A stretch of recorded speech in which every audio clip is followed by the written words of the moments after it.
watch the TV here and get nostalgic. I don't know, later on.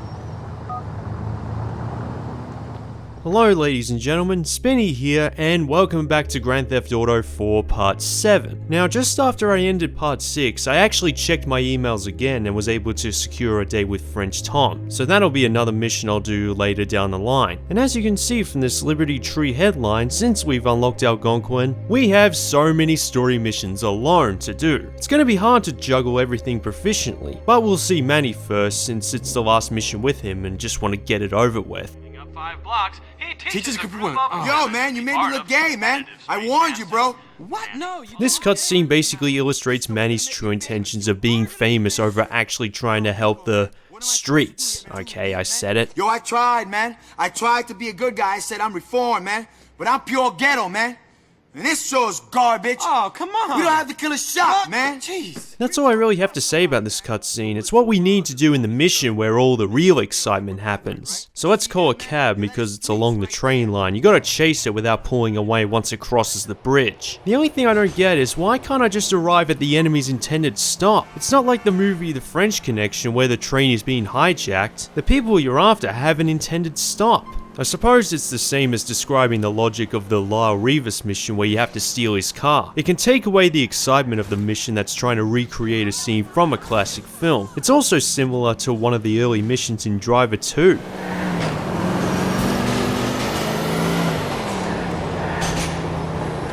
This taxi isn't very fun to control. If only I had my Banshee, I would actually bother driving it all the way to the marker. Also, I should have grabbed that motorbike from the previous safe house after this mission.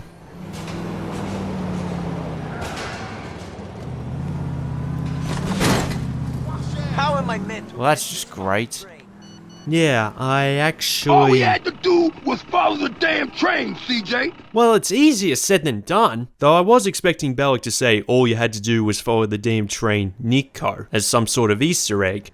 The last one I just struggled because there was a lot of traffic I wasn't prepared for. Not this time, I'm not going to screw it up again. Mind you, the more you struggle with this mission, the more it resembles the French Connection. Also, this is another example of the map being designed for missions like these in advance. The track is sort of in line with the road I'm driving on, and what I also like is that you don't see it when you're free roaming, unless some of these areas look deserted, which as I explained in part 5, eventually gets used. Where is the goddamn train? Yeah, keep going straight. I don't know why I didn't go that way before. It's just been a while. Okay, let's get him.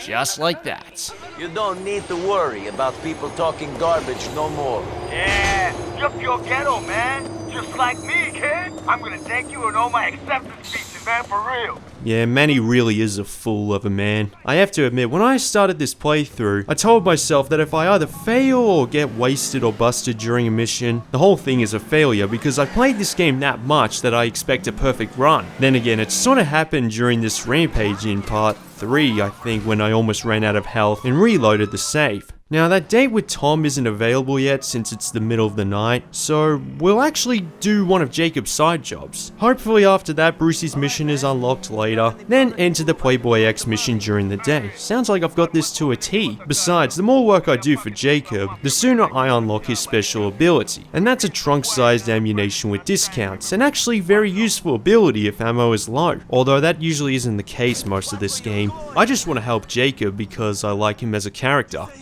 Big time.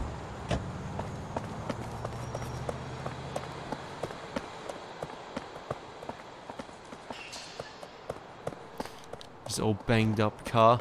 You have to keep pressing the accelerator on the controller to make it start if it's basically an old panic bomb. Something a new car wouldn't do. And by the time you reach the last job, the car is a Range Rover. A lot of little details for what is basically a side mission for a friend. The jobs can also vary between taking out the rival gangs after the deal and in this case a short time limit. Like I know of one that is literally just 20-30 meters away from the car and you only get around 10 seconds to reach the marker. Jacob, I took that stuff where you wanted me to take it. Thanks, Nico. And I'll be real happy in a star. We give you more work if you want more work. Maybe I should do at least one thing in this game required for 100% completion on this playthrough. Should I try and complete this game 100% after completing the story? What do you ladies and gentlemen think? Anyway, the date is available, so let's go to the diner. I wonder what happens if you don't. Do you just fail? I don't know, I think you do. Anyway, this is one of those missions you can literally complete in less than half a minute. Hey, are you my date? Thank God. So, Nico, what? You got a bad knee or something? You've got... That's how I did it the first time, didn't even think about it. However, you also have to be careful because you're in an area populated by Russian gangs with guns, and if you fire yours, there's a good chance you'll get shot at. Also, the first time I played this, I thought I was surrounded by bodyguards protecting Tom in the diner, and was killed instantly, which caught me off guard. How was your date, bro? Not so good. I don't think we'll be seeing each other again. I don't think you'll be seeing anyone. You're not. Alright, let's visit Playboy X. Do a mission in Algonquin. Might have to change the outfit in the future. You know, just change it around, at least whenever I do a different playthrough. So I guess you do okay. Yeah, okay. But, what about you? What motivates you? Well, I need money. This pays. I can do it. I don't care if I live or die. And I'm looking for someone. Someone special? Yeah, you could say that. He says that to pretty much every single character he meets in this cutscene. My dude! What's up, son? What's going down? Dwayne, who Playboy mentioned when I was dropping him off back to his apartment in the last episode, and another very likable character who becomes like Roman, Jacob, Brucey, and Packy, another one to fully trust. You need some money? What's the plan? What you mean, what's the plan? Pick up where we left off. I'm out, I'm back. We keep on rolling. It's a very long cutscene now that I think about it, but there's a lot of different things story and personality wise to digest in one, like the signs of the conflicting relationship between Dwayne and Playboy, and Nico's motivation to find the person that betrayed him in the past, looking beside a country that's new to him to do so. Motherfucker must think I'm an idiot. Alright. You heard of Yusef Amir? Big real estate developer? I don't know. I've heard a lot of names since I got here. Yusuf Amin. If you played the Ballad of Gay Tony, you'll know exactly who this person is. It only occurred to me when Playboy said his name here after I replayed GTA 4 after I played the Ballad of Gay Tony. Another example of the story subtly teasing the expansions. What's in it for me? I'll give you what you after. Cold, hard cash. I just also want to, actually this gives me the opportunity to point out that the GPS only directs you the right way. Like if you drive through a one-way road the wrong way, the GPS goes crazy and tries to redirect you around. So it's telling me to go around, whereas instead I'm just going straight. Because, the damage model is light years ahead of the predecessors. Strap, sniper rifles, grenades, all that. Sorry about that. I ruined his car big time, and I also ruined Playboy's. Yo, there's 3 lookout cats making sure no one makes move on the site. You best take them out with the rifle before you hit up the rest of them. The first few times I played this game, I honestly didn't think to pick off the snipers and the crane, which is a shame in hindsight because some of these kills are quite cinematic. Mind you, it was a lot less time consuming considering how slow these crane things are. So, these things don't have to go slowly, eh?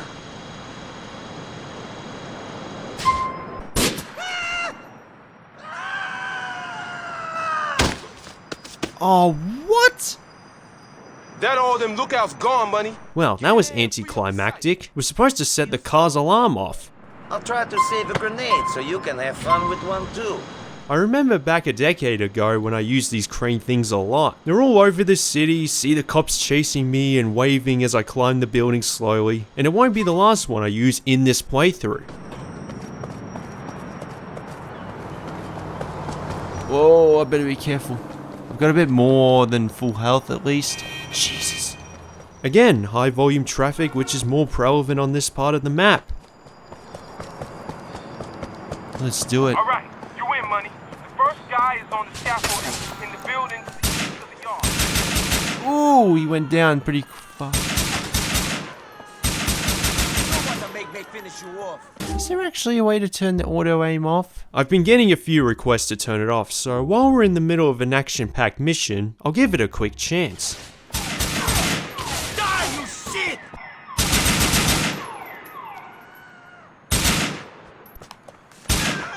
Whoa! Did you see that? He did like a side flip. Cold motherfucker. Next guy is Oh, I south got him. of the Never mind. Up a few stories in the next building. Nah, I'm gonna stick back to auto aim. Like I said before, if I was playing the PC version, auto aim would be turned off because the mouse is easy enough to aim. I even beat GTA San Andreas on the PC several times without it back in the day. But I'm so used to playing GTA 4 this way, I wouldn't have it any other way. Stay down there.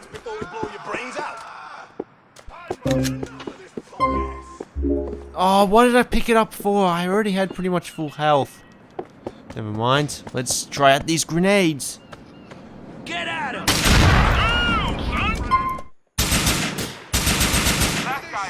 Yeah, the auto aim does make it a little bit easier, but like I said, that's how I played this game for over a decade. Makes me look like a... Ooh, I got the helicopter. I usually don't do that.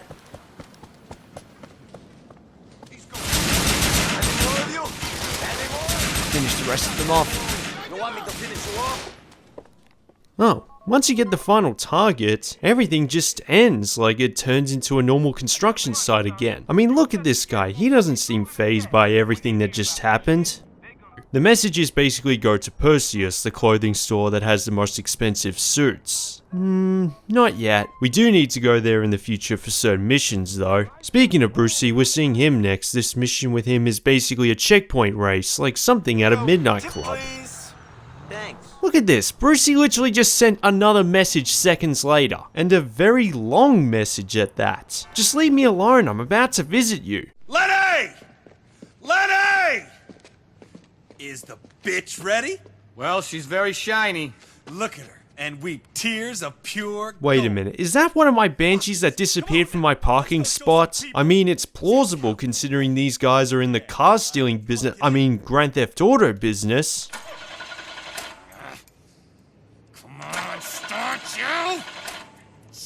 Pure gold, eh, big man? Fortunately, karma hits as the car won't start. People are gonna think I'm a no-nut bullshitter if I fail to deliver here. How about I Steve's swear, the car? writers had fun with Brucey's dialogue. Call him on the way. They just said Nico, anything that can comes you to drive mind, us just to put it Freetown on there. Avenue in Willis? Yeah. Come on, let's roll, bitches! Woo! You see what I mean? I wonder what would happen if you already had a fast enough sports car, the sort of thing Brucey feels comfortable in, or even the exact same car. I can't use that for the race? At the time of recording this playthrough, I was still playing Driver 2, and playing this game feels so much easier in comparison. I guess that's one thing you have to be careful with when reviewing games. Whether a game controls good or bad, do you feel that way because of another game you're currently playing? Like Driver 2, suddenly I like the driving mechanics of GTA 4, and that's why whenever I review a sequel or follow-up, I always use the predecessors for comparison, see how it improves or takes a step back. Thanks, but I got my hands full. And the policeman doesn't care. I guess that's another positive of the car physics. It makes so many crashes look so radical. I think I'm starting to like it for almost the same reasons I like the ragdoll physics on foot. And here we go, and what is basically a Porsche 911 painted in orange. That does actually look really cool. I wish the supercar would change every time you restart the game like a Ferrari or Lamborghini. What is good about these sports models is that they do control better than most cars in this game. We got a race to win! So, when we get there, will you be driving? No way, man. I'm just here to look good. Me and you are cruising together. You're the one involved in cars, Brucey. You should be the one driving. A little botulism special there? I like that, homie. You want a shot when we get back? I'm fine. Again, Nico acting normal in a crazy world, like, whatever, let's just get this over with. Anyway, this is basically 30% Midnight Club. It's completely checkpoint based, but as I've explained before, the controls are on 2 different planets. It's not a... And as you can see, you can literally overtake them before entering the first corner. You just gotta make sure you don't flip over. But after that, it's a piece of cake. It's more about keeping the car on 4 wheels. I wonder if it was Midnight Club that inspired the developers to add checkpoint-based races in every GTA title, since Midnight Club Street Racing came out before GTA 3. Mind you, the road surface is different, like just a little bit bumpier when you go through an intersection. What is good about a race is that the traffic lightens up a bit too. Oh no, what am I doing? Oh, that's so close. I need to shut up or otherwise I'll lose the race. Yeah, that was very close. I really didn't mean to do that. It was like a skateboarding grind from Tony Hawk's Pro Skater.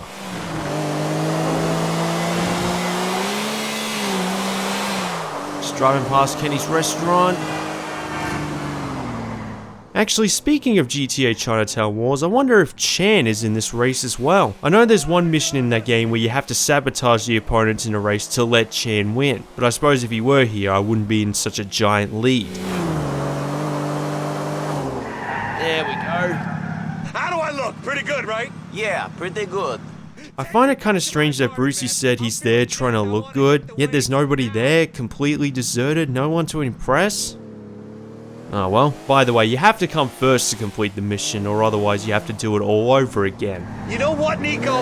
You can keep this car. You earned it. And I can't have my boy rolling in anything but serious genetically different winter style, you know? It's the least I deserve after he allegedly stole my car just before. But given how many cars Nico has stolen throughout the whole game, including Romans and Jacobs, one comment pointed out in one of the episodes, who am I to judge? I'm just glad to have a fast car again, and I will use it more often. Now the rest of the dialogue is Bellic basically saying he's no longer working for Bruce anymore because he's quote overdoing it on the juice, but is content with hanging out with him doing these activities. Bruce in particular has a couple of his own unique ones and they're actually not bad, at least compared to bowling. It was such a long conversation that it was gonna go on for nearly another minute by the time I arrived at the marker. Nicky, I feel like we really bonded back there. I'm close to you, man. You let me inside. You let your armor down, you know? We had a moment, man. Call me, and we'll hang. Sure we did. You remember my man, Dwayne? Sure, just got out of the pen. Old friends aren't paying him no mind. Yeah, that's what he thinks. He got friends all over the shop. Hey. So now we're working for Dwayne as well. Now I really have a lot of missions to juggle around.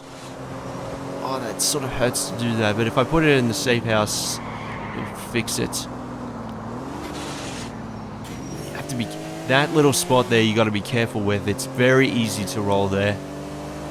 Nah, forget the toll. If you have an emergency vehicle like a police car, you can go through it without paying nor get a wanted level. I used to think that it was because I was driving fast enough to ignore it. Who knows, maybe that can happen too, but I know the former is true. We should play each other inside. You could be saved.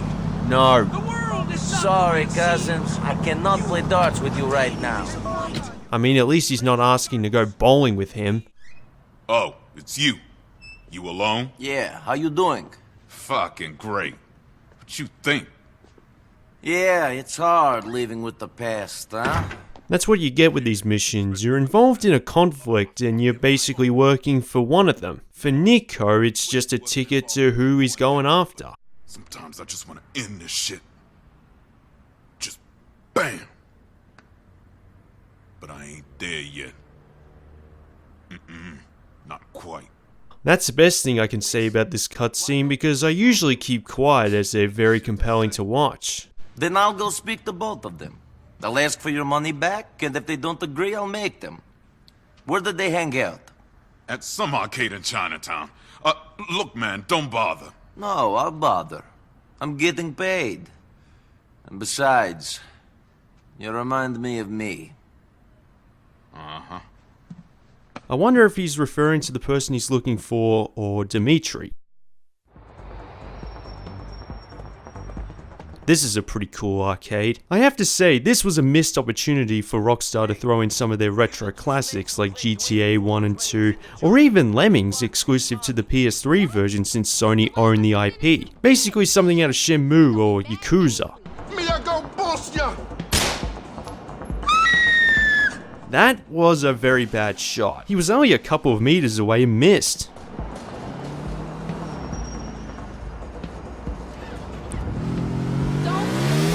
Dwayne don't need to worry about having that girl's blood on his hands on top of everything else. Now, the first attempt, I didn't even think that Charisse was a character you could either execute or spare. I went straight after Javon because I thought he was an enemy you could lose chase and fail the mission. That's all I thought about. But like Ivan, if you spare Charisse, she reappears as a random character later on.